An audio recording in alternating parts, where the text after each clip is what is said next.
Hey guys! So, I don't really make music major advice videos as much as I used to. Those of you who've been around for a long time know that that used to be the course of this channel. I haven't been in school for 5 years now, so it doesn't feel like it's the most prescient piece of my experience that I can share. But I've been meeting a lot of new people lately, and of course my schooling and where I went to school comes up because that's one of the easy icebreakers with musicians. And inevitably I say I went to Indiana, and people have a few questions because as a contemporary specialist that's not a very common school to have gone to, and a lot of people are very curious about it because it's really seen as a major orchestral school. And of course, those of you who've been around a long time and know my story know that I didn't go to Indiana to be a contemporary specialist. I went to Indiana to play in an orchestra.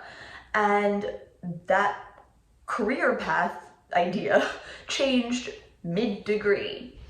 So I think it's worthwhile talking about what happens when the plans you have change in the middle of a degree while you're in school working towards one goal and you realize that that goal isn't something that you're interested in working towards anymore. What can you do? What steps should you take or can you take?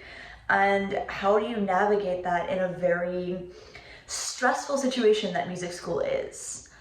Obviously, there are some limitations based on where you are, like what school you're at and what options they have, but it's something to think about if you are in that situation or you're feeling kind of unfulfilled.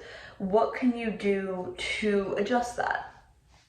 The first thing is, if you aren't working well with your teacher, one, talk to them. Ask them to focus more on things that you're more interested if they're not, and just have an honest conversation about where you're at with them and how you are feeling about your lessons. I was very, very lucky at Indiana that there was another flute teacher, so I was able to switch studios and work with a teacher that was actually much better suited to me, but that's obviously not always an option. There's many, many music schools where there's only one teacher for each instrument or for most instruments. And so it's not really possible to switch, and it's kind of a much bigger deal than my experience, which I completely understand. Unfortunately, that is a case where transferring is something to look into. There is no shame in that, and a lot of people do it, and a lot of musicians understand that teacher is really important, and if someone that you were working with just isn't really helping you towards the goals that you may now have, then there is no shame in transferring. I do understand that it's a huge financial burden and that not everyone can do that, and which is why I also say, like, have an open and honest conversation with the teacher that you have and see if you can not necessarily salvage the relationship, but adjust the relationship so that it does work for you. And if you can transfer or change studios, do so in a way where you are very open with the person you are going to be working with about what you want. I think more of us need to think about like college auditions as like job interviews, where one, you are interviewing for the people that are potentially you're gonna work with, but you are also interviewing them. It's why trial lessons are super helpful, but it's really hard to get a feel for someone with one lesson. So I also understand that sometimes we make mistakes. I definitely have. The next thing that I really recommend doing is seeking out your own opportunities in the field or whatever you want to do that is different from what you're already doing. For me, that was seeking out opportunities to play new music because Indiana didn't have very many obvious ones. What they did have was 50 composition majors and a lot of student composer concerts. And so I started doing those. I started working with the composers that were at the school, and suddenly a lot of doors opened for me in contemporary music. I had professors asking me to help their students. I had TAs asking me to help their classes. And I also had faculty members asking me to play their music. And so by ingratiating myself into the composition side of things, I ended up with a lot of opportunities. I was actually even awarded a performer's award from the composition studio that allowed me to get money to start my website and do a lot of early career things that needed a little bit of like financial help. So it's not always easy to find these opportunities, and I completely understand that. And in a school that didn't have as little support for new music as Indiana seems to, I may not have had those opportunities. In Toronto, where new music was a big thing, I didn't have as many opportunities to play for the student composers because they had more options of people to ask.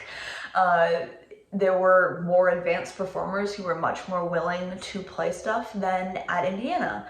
And so I also did get very lucky there, but I always have managed to find composers who will ask me to play their stuff. And that is true from my first year of undergrad up through now. So I think that is not necessarily a barrier to entry. It just can always make it a little bit harder. And obviously, this is not just like how to become a contemporary specialist 101. This is how to change your path. So if you become interested in conducting or music history or music production, electronic music, you want to go more into jazz, take the opportunities that you can find to start working in those fields, even if you aren't in them yet.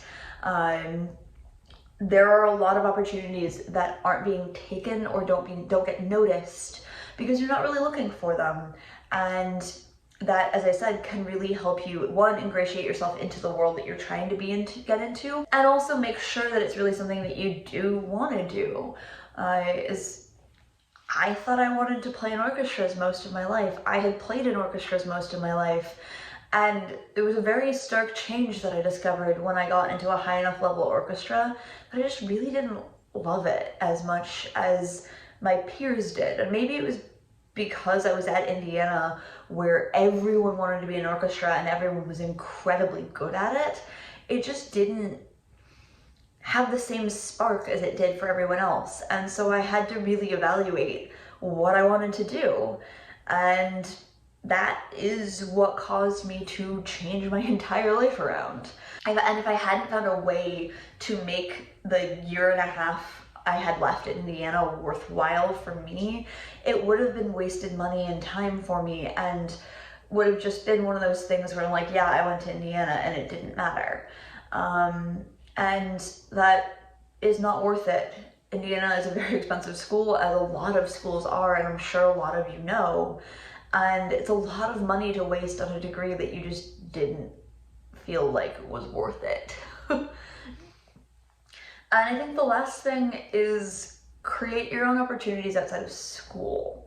And I know that's very difficult. I understand and respect that. And it's something that I didn't do as much as I got lucky in the having a lot of school opportunities. But as many of you know, this channel predates really anything in my career for real. I was making videos on YouTube starting in 2015 when I started my master's, and I've been making videos on the internet since 2012. So I had this opportunity and I had this outlet to create opportunities for myself, and I did that as much as I could. And with the internet particularly, there are a lot of opportunities nowadays to be able to do things outside of school. There are a lot of programs for students that are available and programs for just young musicians. And I think sometimes people forget that even if you're in school, the young artist programs and young artist,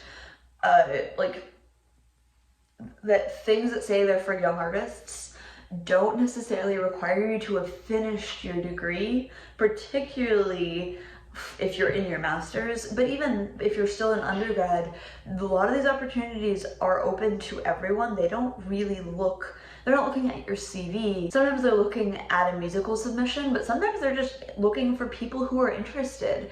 And they don't particularly care whether you are at the height of your career or whether you're just starting out.